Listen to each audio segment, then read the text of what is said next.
Hello, everyone. Hi, everybody. I'm Tom Wormuth, Academic Director of the Hudson River Valley Institute here at Marist College, and I want to take this opportunity to welcome everyone here to the 13th annual Handel-Krom Lecture in Hudson River Valley History and Culture. So a special welcome.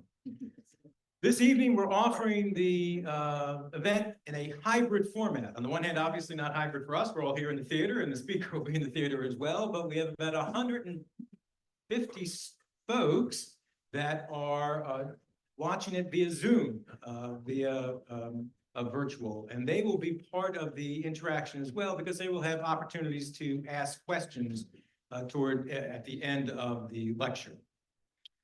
Tonight's lecture is dedicated to Bernard Handel, who passed away a few weeks ago. Many people here know Bernard Handel, Bernie and Shirley, who is on the Hudson River Valley Advisory Board. Shirley Handel are well-known citizens of the Hudson Valley, very civic-minded, have supported a variety of different academic programs around the Hudson Valley, not only here at Marist, where the Handel-Krom Lecture takes place, but other academic programs here at Dutchess Community College, at the FDR Library, the Roosevelt Library, and Historic Site. They've been very involved with Gilbert Krom, the three, in terms of promoting the study of the Hudson River Valley. So it was only fitting, and they were really the driving force behind this lecture series over the 13 years as well.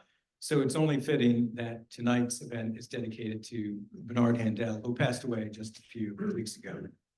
Now, the mission of the Hudson River Valley Institute, which is the mechanism by which these programs work, is to promote the study of the Hudson River Valley. Its history, its culture, its art, literature, politics, environment, all the different things that make this region so unique and so important. We do that through a variety of different means. We have the Hudson River Valley Digital Library, which has several 100,000 pages of primary and secondary sources related to the history, the culture, the environment of the Hudson Valley. We have our annual conference that we co-sponsor with the New York State Museum on New York history, which will actually be offered here on campus the year after next. We do all of our work. We have academic programming here at the college. We have students taking coursework and minors in Hudson River Valley as well. And of course, one of our signature aspects, and I don't have a copy of it with me, is the Hudson River Valley Review, the twice yearly scholarly journal, peer referee journal focused entirely on the Hudson Valley. The autumn issue is right around the corner for those who subscribe, and who wouldn't be a subscriber to the Hudson River Valley Review. But I think really one of our most signature aspects and our most signature programs are a lecture like this. This is when we have a researcher, someone who has immersed themselves in the field, present their most recent research, get the opportunity for folks to comment on it and go back and forth. And that's really one of the lively parts of being at college. Now, there are several people I want to recognize that are here tonight on the Hudson River Valley Institute Advisory Board. They are Shirley Handel, who I've already mentioned, Alex Reese, the chair of the advisory board, the vice chair of the advisory board, Elijah Bender, Frank Doherty, John O'Shea, who is a lifetime member of the Board of Trustees, and I saw President Kevin Wyman here as well. So a special welcome to all of those folks who are here tonight. And I'm going to get I'm setting you up so you use your left hand differently than me and don't hit the microphone each time and move it to the left. So the last thing I'd like to acknowledge before introducing our speaker is to acknowledge the work of two people. Executive Director Andy Bellani and Senior Program Director and Editor of the Hudson River Valley Review, Chris Brzezowski, in putting together everything for the 13th annual Handel-Krom Lecture, not only for the work that they've done here, but for the work they've done over the years. They've been an invaluable part of the Marist College campus with the work for their institute, which led them to be an invaluable part of the Hudson River Valley and all of their work. So special thank you to Chris Brzezowski and Andy Bellani. Here. Well, then, on to our speaker for tonight. Dr. Andrea Mosterman is the Joseph Tragle Professor in Early American History at the University of New Orleans and author of Spaces of Enslavement, A History of Slavery and Resistance in Dutch New York, which was published by Cornell University Press in 2021, 3 years ago. In August of 1664, only weeks before the English takeover of the region, the Dutch slave ship, the Gideon, arrived in New Amsterdam with 290 enslaved Africans on board. The Dutch West India Company had contracted its captain to bring these men and women to the colony to expand its enslaved labor force. In this presentation, Dr. Mosterman will discuss the Gideon's voyage, its role in the English capture of the colony, and what this history reveals about slavery in and around the slave trade with New Netherland. Please join me in welcoming Dr. Andrea Mosterman.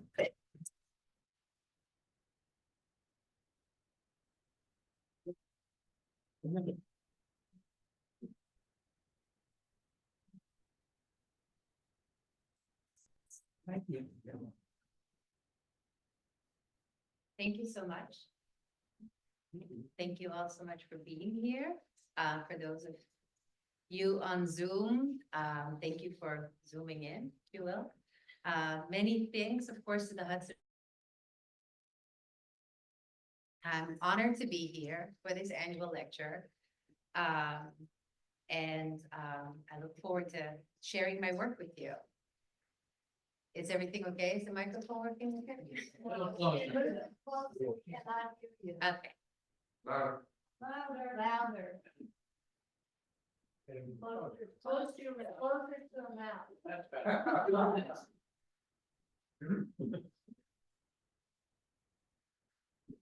Can you hear me now? Yay. Okay, so one more round of thank yous. Thank you so much for the Hudson River Valley Institute for having me. Thank you all for being here. I will be sharing with you research on my my newest project. And so bear with me. It's all new. It's not something that I've been working. Well, I have been working on it for many years. I haven't been talking about it for many years. So you're one of the first people to learn about this topic from me. And this is really a study on the slave ship, the Gideon. Like I mentioned, like Tom mentioned in the introduction. What I'll be doing is looking at the Gideon's voyage and really what that tells us about the development of slavery in the Hudson Valley and the region beyond. It's just dropped in. Okay.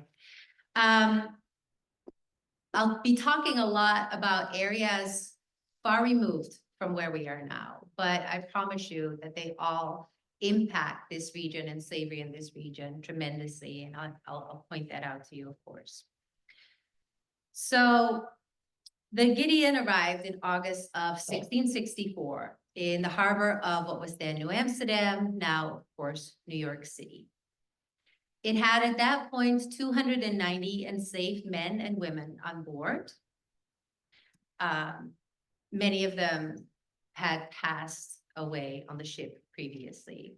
But at the point of arrival, 290 people were still alive. 9 months earlier, the Dutch West India Company and the city of Amsterdam had contracted its captain, Simon Cornelissen Gilbert, to bring these African captives to the region. Reasons being to help develop the colony, to be able to sell these people for money for the Dutch West India Company, but also to have a labor force in the colony. Now, the reason why the city of Amsterdam was involved is that a fourth of these people was actually supposed to go to its city colony of Nieuwe Amstel, or New Amstel, which of course is in what today is Delaware. Now, Gilbert, the captain of the ship, arrived at a fateful time. 4 English warships harbor within weeks of his arrival. And this, of course, would result in the English takeover of the region they would rename New York.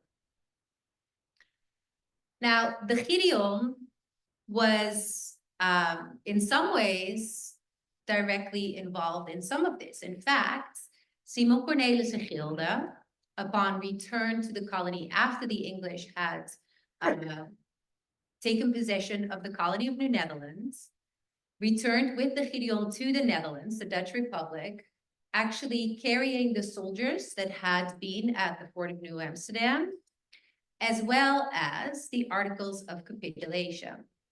And I can't help but wonder the experiences of these men on board this slave ship as they returned to the Netherlands after just having lost their colony.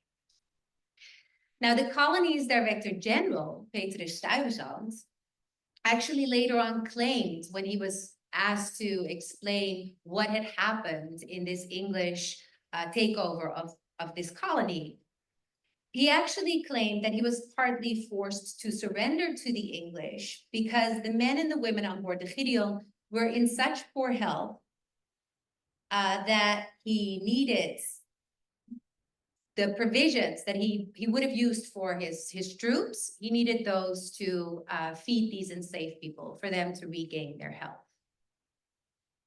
Now, this excuse has actually, by James Baldwin, been referred to as a marvelous foreshadowing of the scapegoat role the Black was to play in American life. As Baldwin suggests here, the Gideon's voyage was remarkable not just because it arrived in the region at this crucial moment of New York history. The ship's voyage also signaled a substantial shift in North American colonies toward racial slavery, which relied on the expansion of the transatlantic slave trade. In the 17th century, more free New Yorkers purchased enslaved men, women, and children, causing a gradual expansion of the enslaved population that would peak in 1790. Slavery in New York clearly expanded in the latter part of the 17th century. That's where we really start that acceleration after the Dutch lost the colony. And so when presenting on this topic of slavery in New York, I oftentimes get the question if it was indeed the English that were responsible for expanding slavery in the colony, for really promoting slavery in the region. Sorry, this keeps dropping. I hope y'all can hear me. Sure, there's a way to get it to stay up. Yeah.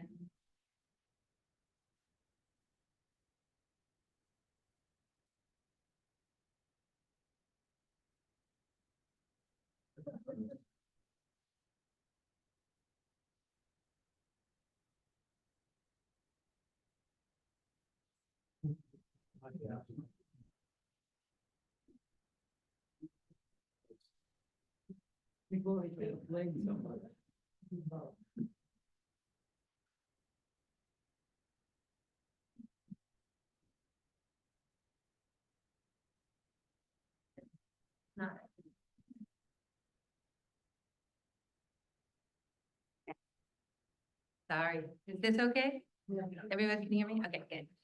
Okay, so I oftentimes get this question, like, was it the English that were promoting slavery in New York? Is that why it expanded? Was this particular to the English, whereas the Dutch perhaps could get a pass on this? And the story of the Gideon actually shows that it's anything but that. The process of expanding slavery and really promoting slavery in this region started before the takeover by the English. And the Gideon is really an example of that. In fact, Dutch-owned ships, such as the Gideon, brought the largest number of enslaved Africans to North America prior to 1670. And Dutch Americans continued to be among the largest traffickers of enslaved Africans into New York for the rest of the 17th century. Increased efforts to expand the Dutch slave trade to North America were evident, especially during Petrus Stuyvesant's tenure, when the Netherlands served as the administrative center from where many of these developments were supervised. Appointed by the Dutch West India Company and stationed in the Netherlands' main settlement, New Amsterdam, Stuyvesant served as Director General of New Netherlands and the islands of Curaçao, Aruba, and Bonaire. It was at this time that the West India Company transformed Curaçao into a slave depot for the slave trade to predominantly, but not exclusively, Dutch and Spanish colonies. In fact, in the third quarter of the 17th century, the Dutch transported more enslaved Africans across the Atlantic than any other European country. As part of these developments, we see that during this period, a growing number of enslaved men, women, and children were transported from Curaçao to New Netherlands. So let's look at the voyage of the Gideon, and then I'll come back to the larger issue of really the Dutch trying to expand the slave trade during this period.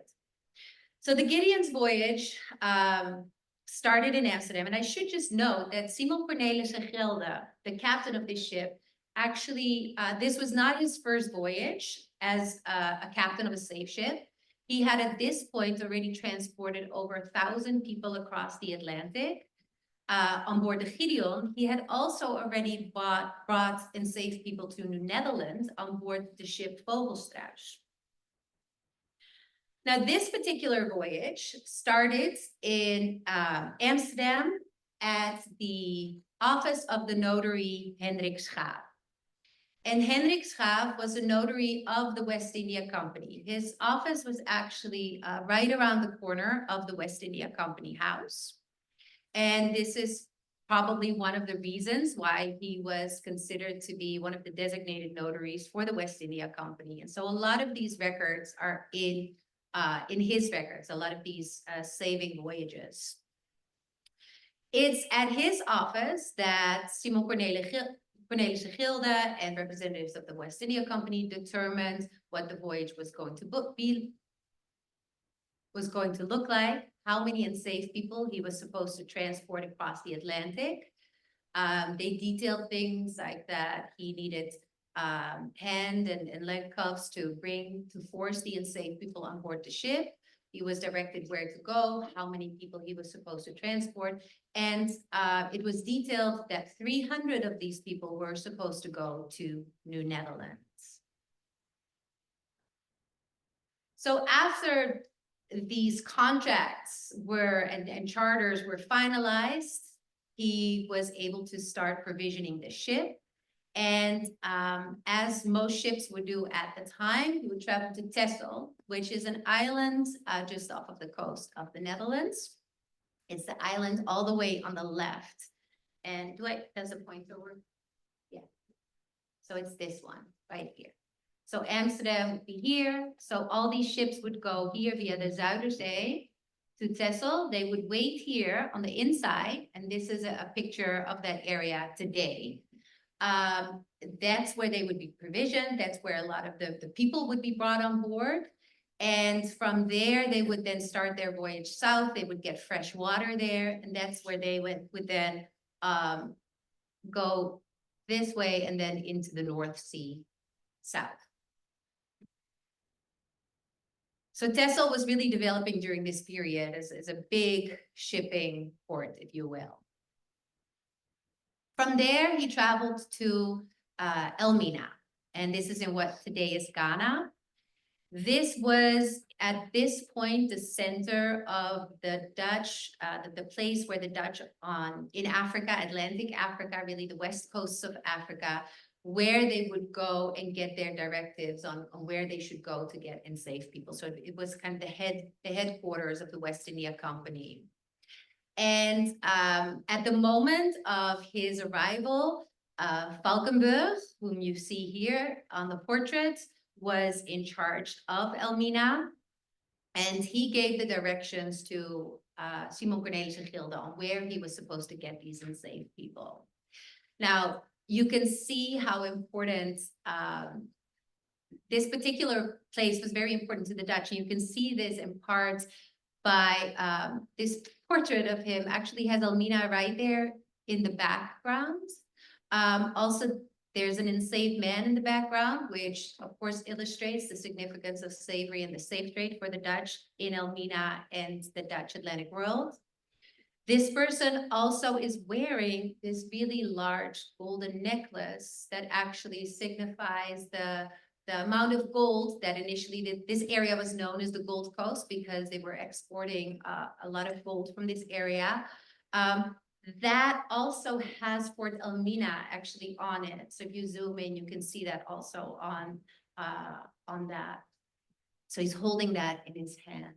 So Elmina really developing during this period as the Dutch are really trying to gain control over the slave trade and expand their power as a saving power. Elmina also became this more important place for them. So from Elmina, he traveled to Soyo. And Soyo is in what was then the Kingdom of Congo, North Congo. You can see it right here. At the time, the region of Soyo was trying to become independent from the Kingdom of Congo and embroiled in civil war and unrest. And this was something that the Dutch were profiting from by actually being able to obtain and save people from this region in large numbers. In fact, West Central Africa was one of the larger areas where the Dutch obtained and saved people in the 17th century. So actually, when you look at the records of New Amsterdam, for example, and many of those people arrived a little earlier, but we see a lot of West Central Africa names like Simon Congo, Manuel van den Gola. A lot of people were coming from these areas, and so were the people who were forced to board the Gideon. We don't have any records of the transatlantic passage. So we know that from Soyo, he left to travel to Curacao. We don't know exactly when he left from Soyo. We don't know exactly how long that voyage was. It was several months that we do know. We don't know what the circumstances were on the Gideon in particular, but we do know from other 17th century Dutch slaving voyages that these circumstances were always very challenging, especially for the enslaved people who were oftentimes held in the hold of these ships. There were usually very few provisions. People were dying from scurvy and other diseases. I will talk a little bit more about these experiences in a bit. One of the things that we can assume is that as the Dutch during this period are really trying to expand the slave trade, these ships had more and more people on board. And so they would have started what became very prominent in the 18th century. We have these images, and this one is from a French slave ship of the 18th century, where they more strategically thought about how they could fit as many people as possible on these ships, as you can see in this model here of the French ship Aurore and how they were organizing this. So in this particular case, women were actually in a different area from the men, which was common even in the 17th century Dutch trade. Women with children were in a separate area, oftentimes the cabin areas. So it very likely was very similar with the Gideon.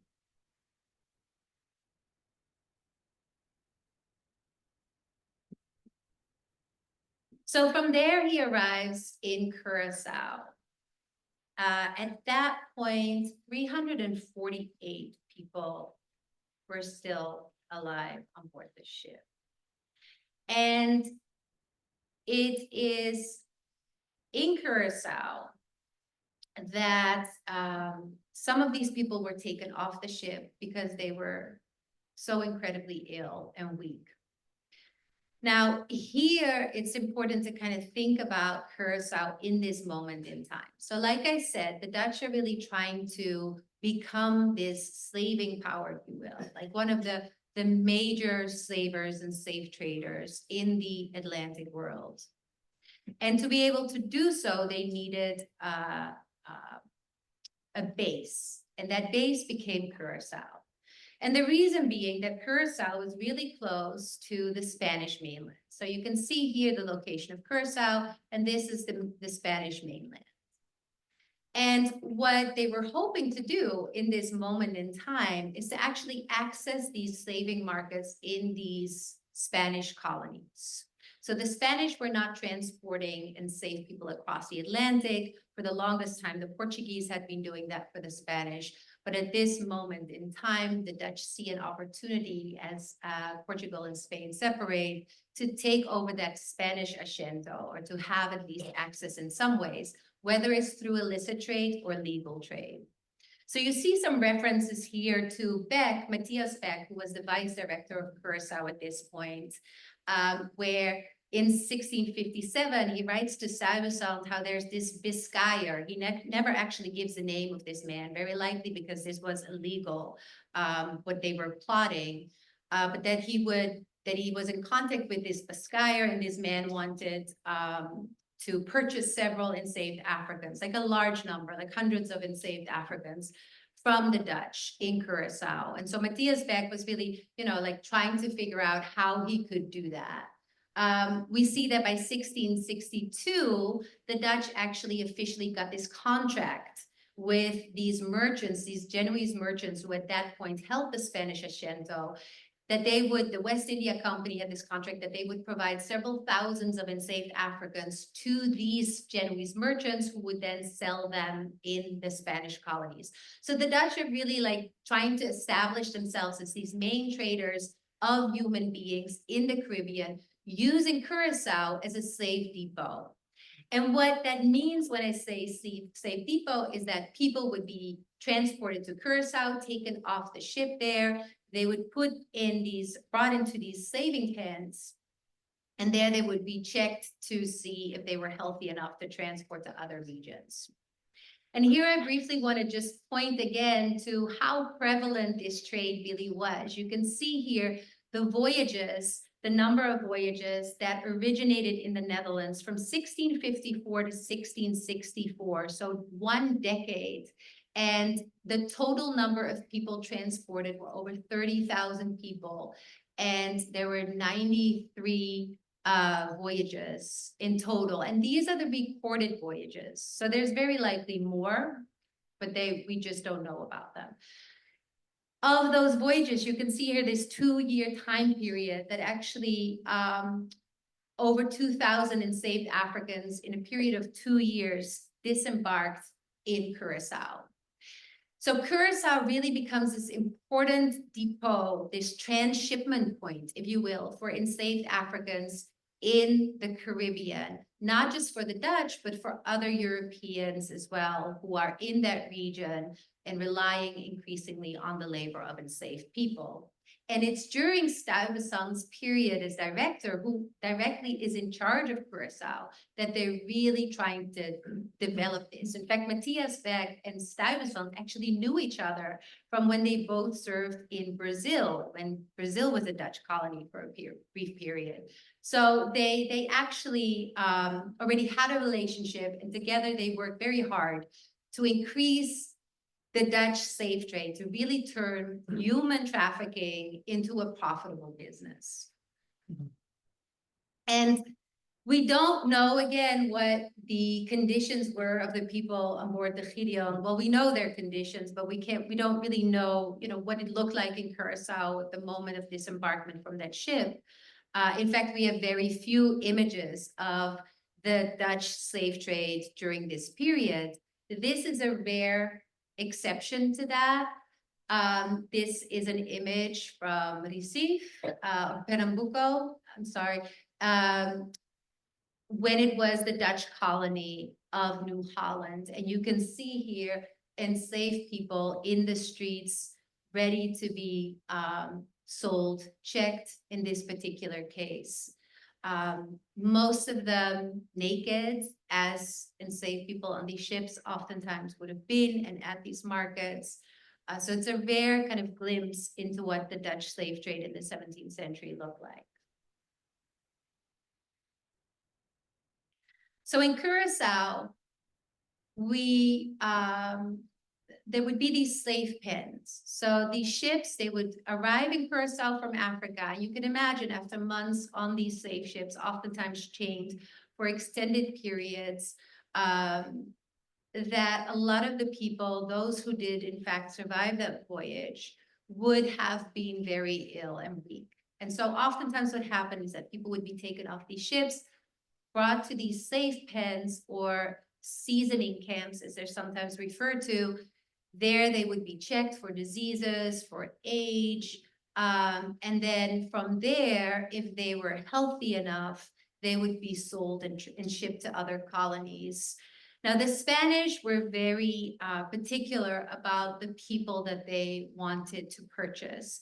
And you can see some specifics here on the Piazza de India, those people who were of a certain age, especially between the ages of 15, 35, those were the preferred. Anybody older or younger was least preferred. Anyone with disabilities, which also included pregnancy, would not be wanted by the Spanish. And so they would check these people in these safe hands before they would then ship them to other parts of the Caribbean, where that was the Spanish colonies, where they tried to sell as many of them as they could, or other areas. And so many of these people would not relatively, but many of these people would end up in New Netherlands. And oftentimes these were the people who were not wanted by the Spanish. Those people who were considered too old, too young, perhaps disabled. And I want to talk a little bit about the experiences of these people and what their experiences on these ships, and really this, the particularities of the Dutch slave trade in this moment, what that would have been like for the enslaved people who experienced that.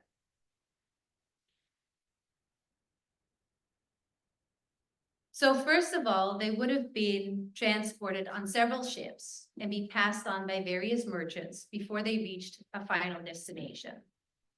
Extensive periods of transit in European hands could easily take over a year and often occurred in extreme circumstances.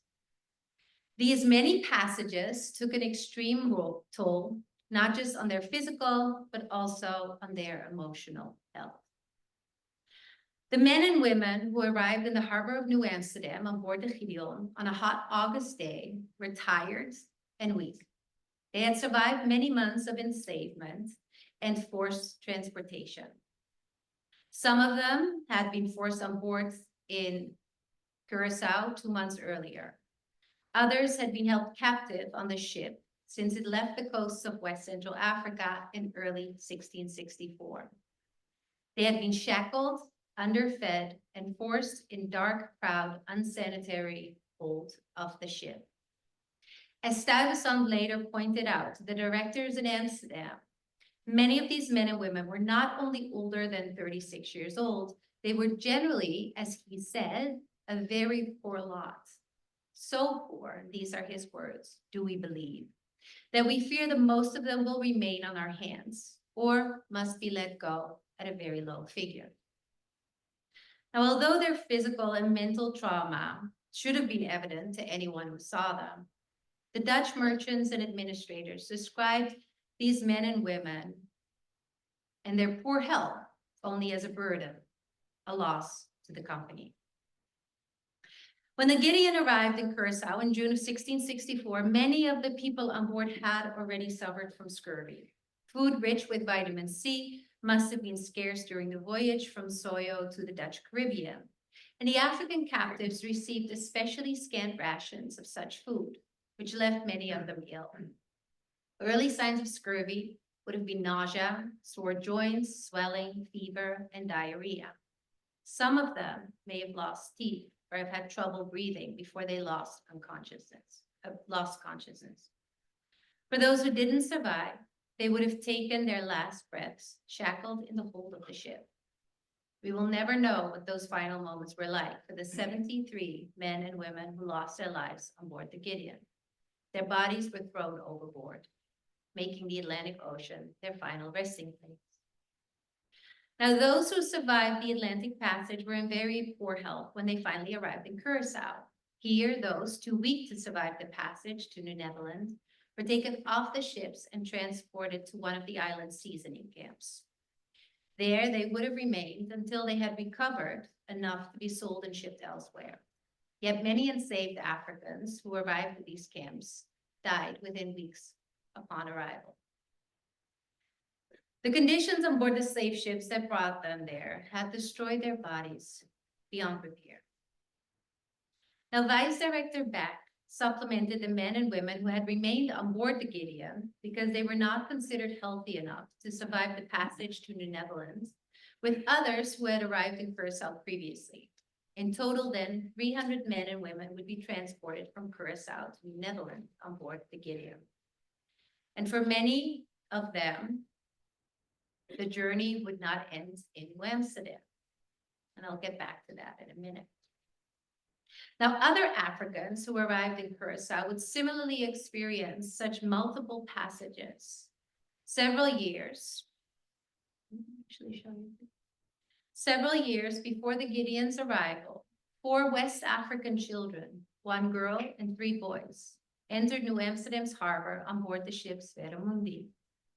They arrived in early 1660 in the midst of a cold New Netherlands winter. They must have been freezing in the little clothing they received in Curacao from Vice-Director Beck before they embarked on their passage to New Netherlands. Perhaps it was due to these circumstances that a 5th child, a boy, never made it to the North American colony. A year earlier, these children and 380 others had been forced on board the West India Company ship Koning Salomon in Alada, now southern Benin. While we do not know exactly where they originated, they were likely Yoruba from the kingdom of Bukam. The children were probably captured in the wars that led to the enslavement of many of their countrymen in that region.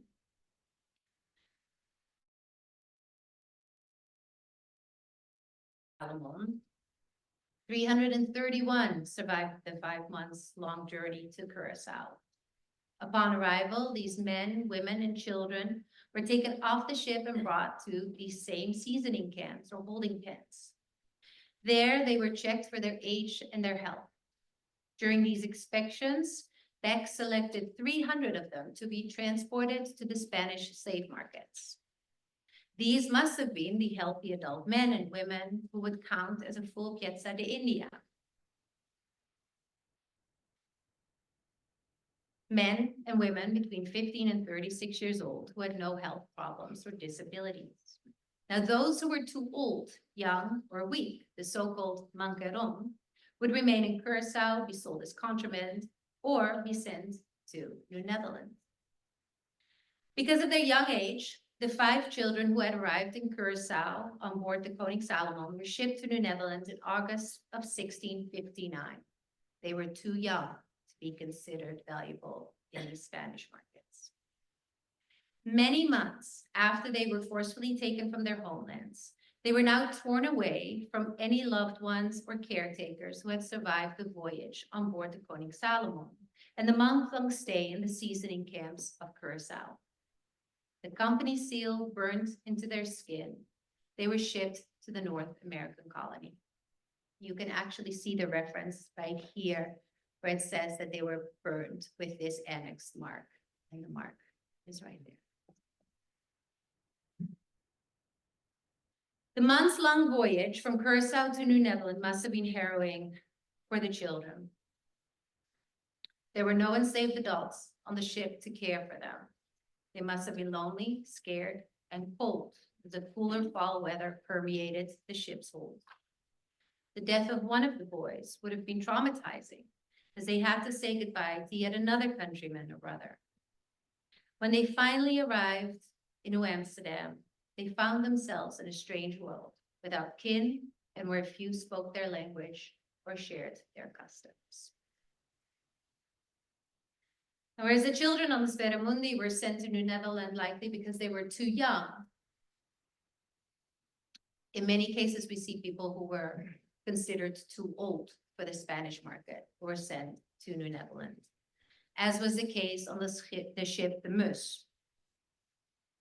In fact, according to Stuyvesant, these people were likely, and I quote, rejected by the Spanish. They were old and weak. They were sold at public auction. You can see part of that auction record here. And what stands out is this woman with a child. So this woman likely was not too old, but she very likely was sent to New Netherlands because she was with child or had a young child. The fact that they were still together, in fact, suggests that this child was still nursing. It's also very possible that the child was born during these voyages. In fact, it wasn't uncommon. There's one record of a ship's barber surgeon who transported in the late 17th century, who was on board a ship that transported enslaved Africans from Curacao to Suriname. And 4 of the women on board that ship actually gave birth during that month-long voyage. So could it be that this child was an infant? Could it be that this mother gave birth to this child during the transatlantic passage? Or this final passage from Curaçao to New Netherlands? Whatever the circumstances, we see that they were among the men, women, and children who were trafficked, in part brought to New Netherlands because they were not considered wanted in the Spanish markets or not valuable enough for these Spanish markets. And these experiences were shaping this unprecedented moment when the Dutch West India Company sought to turn human trafficking into a profitable business, significantly shaped their experiences.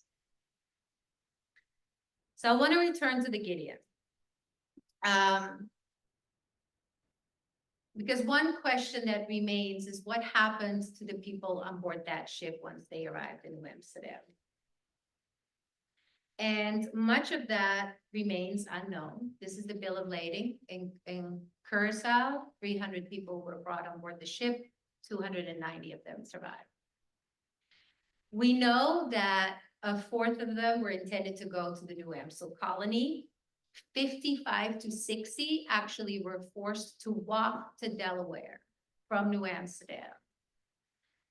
They were forced to walk because at this point, the English had taken control of all the waterways to New Amsterdam. And so by land was the only way to get there.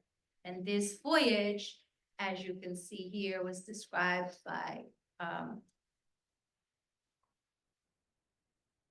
Peter Stuyvesant as a tedious voyage through swamps and so on. It's 130 miles from Manhattan to Fort Casimir, which is now Newcastle in Delaware. The other people were either sold before the English confiscated them, and we know that they tried, the Dutch West India Company, Peter Stuyvesant tried to sell them before the English took them. Some of them would have been confiscated and sold after that. I should also note the people who walked to Nieuwe Amstel, once New Amstel was taken over by the English, they were actually confiscated by the English and sold in Maryland. So those people actually ended up on the plantations in Maryland. But the other people, the 3/4 of the people who arrived in New Netherlands, those people would have stayed in the area and undoubtedly ended up along the Hudson River. Now, what does this history then more generally tell us about slavery in the Hudson Valley? I know that that is, one of the main things that we're thinking about here, right? Well, it shows us how the Dutch in this moment were really trying to expand the slave trade, and they were trying to turn it into a profitable business. So their focus was not on transporting enslaved people to colonies that they had. No, their focus was to sell people for profits. And as a part of that, they turned Curaçao into this slave depot. And as a part of that, they tried to promote slavery in the Americas, including North America. So in his introduction to Voyages of the Slaver St. John in the Arms of Amsterdam, E.B. O'Callaghan writes, "To the Dutch, undoubtedly, belongs the questionable distinction of having introduced Negro slavery into the colonies, now the United States of America." Now, while O'Callaghan's assertion here is primarily based on Dutch involvement in the arrival of 20 enslaved Africans in Jamestown in 1619, the volume more generally reveals the many Dutch efforts to expand the slave trade into the North American colonies during Peter Stuyvesant's tenure. From 1620 through 1664, the Dutch imported over 1,000 enslaved Africans into New Netherlands. Most of these men, women, and children arrived when Stuyvesant was Director General of the colony. Stuyvesant actively promoted increased importation of enslaved Africans into New Netherlands. And these enslaved people could help supplement the population and labor force, and he looked to sell enslaved Africans to the colony's growing population. This was actually what he wanted to do with the people who arrived on board the Gideon. To Stuyvesant's frustration, however, many of the enslaved people who arrived in the Netherlands were considered unwanted by the Spanish. The weak, sick, old, disabled, or children. So returning to James Baldwin then, when he referred to Stuyvesant's excuse for losing the colony because of the poor health of the people who arrived on board the Gideon as a marvelous foreshadowing, he knew that within decades of the Gideon's arrival, a system of racial slavery would be implemented in the English colonies along the Atlantic seaboard. Reliance on enslaved labor increased across the colonies, including New York and along the Hudson River Valley. This system would rely on strict regulation and control of Black people's movements and activities, creating the foundation for the institutional racism that still permeates American society today. The Dutch West India promoted this increased reliance on enslaved labor when it promoted the importation of enslaved Africans into North America. The Dutch were certainly not the only ones who tried to turn slave trading into a profitable business, but they were the first ones who attempted to do so on a relatively large scale in North America. And the Gideon is one of the big examples of that. That's it. Thank you all.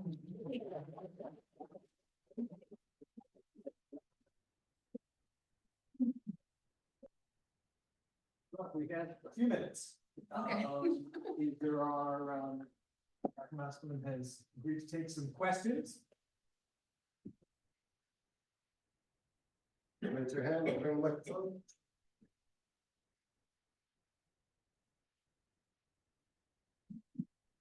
Thank you very much. This was a really good presentation. I've often read that there was a difference, perhaps, between how Dutch utilized slaves. I think I've read that it's called like half freedom versus, say, the English. Could you speak a little bit to that? Yeah, so I could talk about this for a long time. I know nobody wants this, so I'm gonna try to hit a few points. First of all, what happened in New Amsterdam, so this is where some enslaved people in New Amsterdam got a conditional freedom.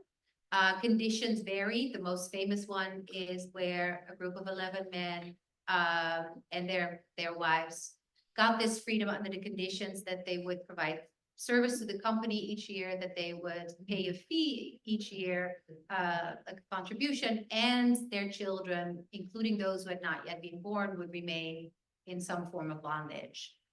Now, this actually resembles not so much the conditions, but it actually, we see similar kind of degrees of freedom, if you will, in Virginia in the 17th century. And this is actually exactly what I'm trying to speak to in this particular paper, is that because of half freedom, it's oftentimes thought that that was a particularly Dutch thing, and that then when the English take over the colony, all of a sudden enslaved people don't have opportunities to kind of, you know, push back against it and get some degrees of freedom. And that is not true. We see those changes everywhere. So in Virginia also, Manuel Rodriguez is a famous example of an enslaved man in Virginia who also is able to obtain a freedom, own property and such. But then by the latter part of the 17th century, we see that slavery hardens across the colonies. And the reason being that more people are relying on the labor of enslaved people. And if you have a growing number of people that you're holding in bondage, you have to have a system of control and violence and decreasing opportunities of freedom for this population. And in the case of the North American colonies and really the Americas in general, it also became increasingly racialized. And so really what I'm saying here is that actually was the Dutch who were really trying to promote that system. So half freedom, yes, it existed, but it wasn't particular to the Dutch. What the Dutch were really trying to do was to gain more profit from selling enslaved people. And so no longer having systems like that was part of facilitating that growing enslaved labor force, if you will. Thank you.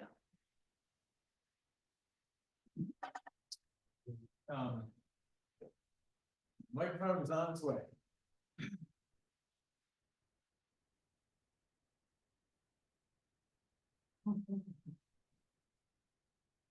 You talked about children who were worth a lot less than adults.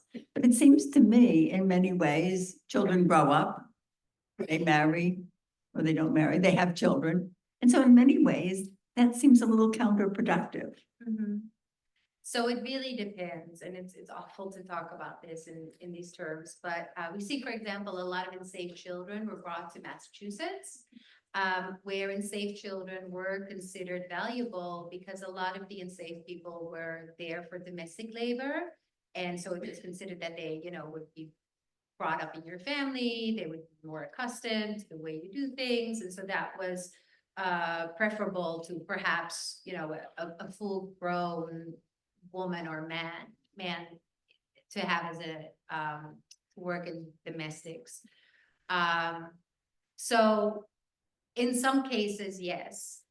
This is very particular to the Spanish. And the Spanish had these very clear kind of designations, like with the Piazza de India, of who was considered to be valuable for their markets and who were they selling for full price. So they actually, in the Asiento, which was this monopoly on providing enslaved labor for the Spanish colony, they were very specific about that. And actually, it's also detailed in the charter of the Gideon, exactly what the ages of the enslaved people should be and what the value is of the person depending on their age. And so, yeah, children are less value. Yes, but so it depends on, you know, the context. Absolutely. That's a great question. The children need to learn English Mhm. and maybe speak or Dutch, whatever the native Mhm. language was, and be more valuable. Yes, but perhaps if you want people to work on a plantation, then you need somebody whose muscles are fully grown and able to perform labor that a child could not do. So I think that really depends on, you know, the specific circumstances. Thank you.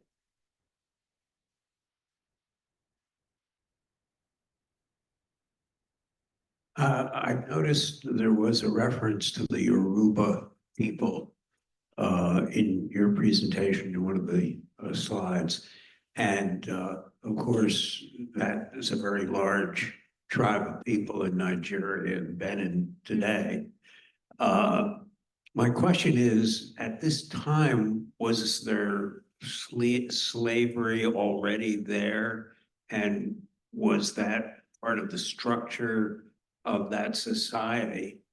So were perhaps some of the people who came already enslaved in Africa and were sold to the slavers to be brought here? Have there been any studies or work done on that? Yes, and I mean, it's a very complex history and not something that can be explained, you know, very easily or quickly. In this particular case, where these children were coming from, they were coming from the Okami, where there actually was, during this specific moment, there was increasing warfare going on, where a lot of these people were captured in war. And most of the enslaved Africans who were transported across the Atlantic by Europeans were indeed war captives. So that was the most common way that that Africans would be enslaved and ended up in the Americas. It's not the only, like I said, it's a very complex history, and there are definitely people working on this, and there was also forms of slavery in pre-colonial Africa, absolutely. And if you're interested in this, there's a lot of interesting work on, for example, the Congo, what today is Angola and the Kingdom of Congo. Linda Haywood has a great book on Queen Jinga, for example, that really kind of lays out some of the dynamics there and indigenous enslavement in this region. So, but in most cases, as was the case with these children, they would have been captured in warfare.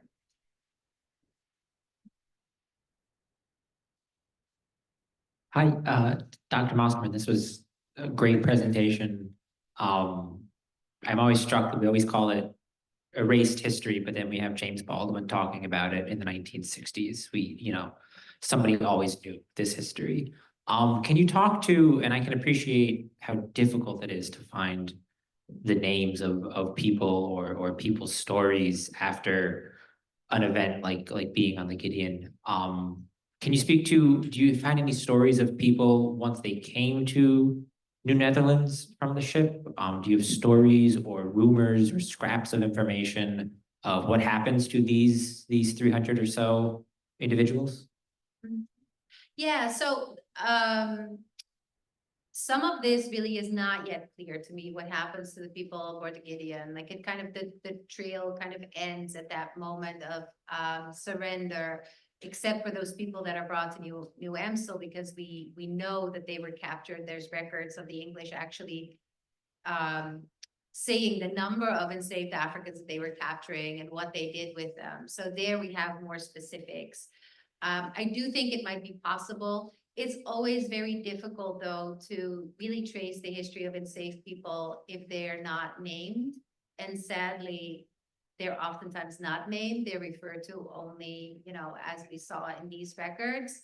And so it can be harder to really find out, where people end up. But there are some records of people that are, for example, sold along the Hudson, that I believe have come from the Gideon, but I'm not yet, I cannot yet say with 100% certainty. But I am very interested in this period, because the period after the Gideon where we, where the colony becomes English, but then it becomes Dutch again, and then it becomes English again. And then of course there's Leisler's Rebellion. There's a lot of political instability.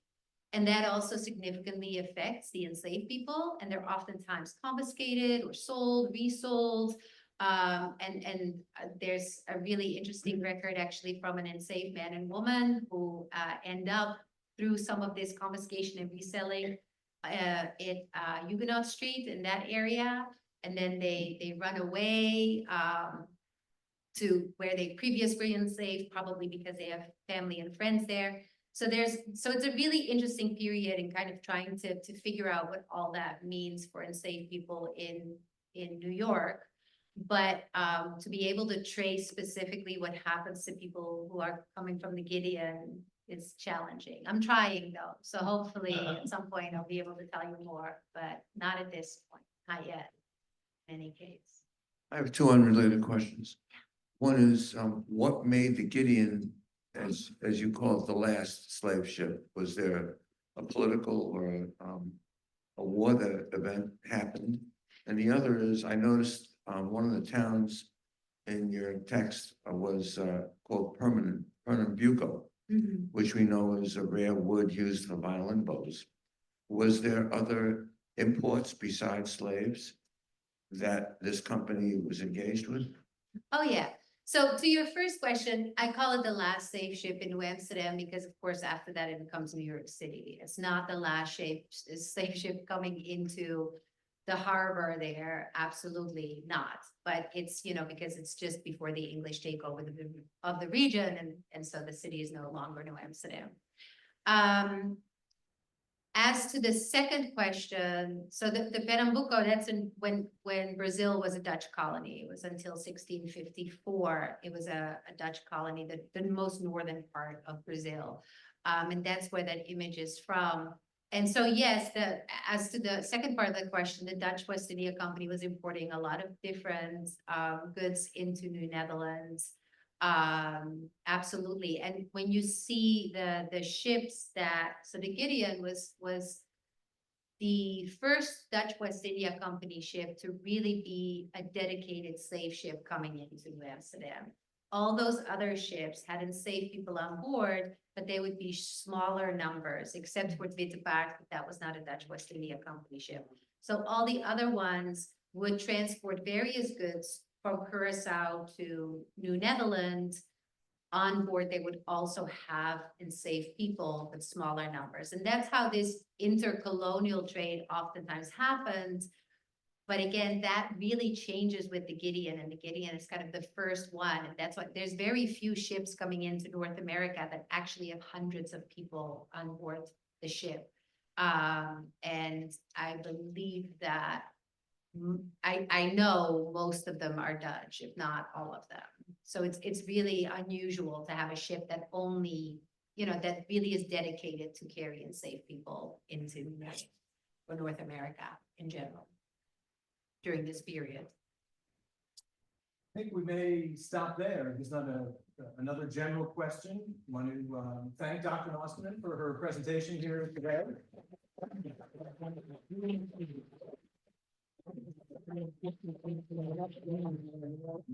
There's a small reception outside with some talking things. If you have specific questions that you still want to follow up with, and thank you all for coming tonight.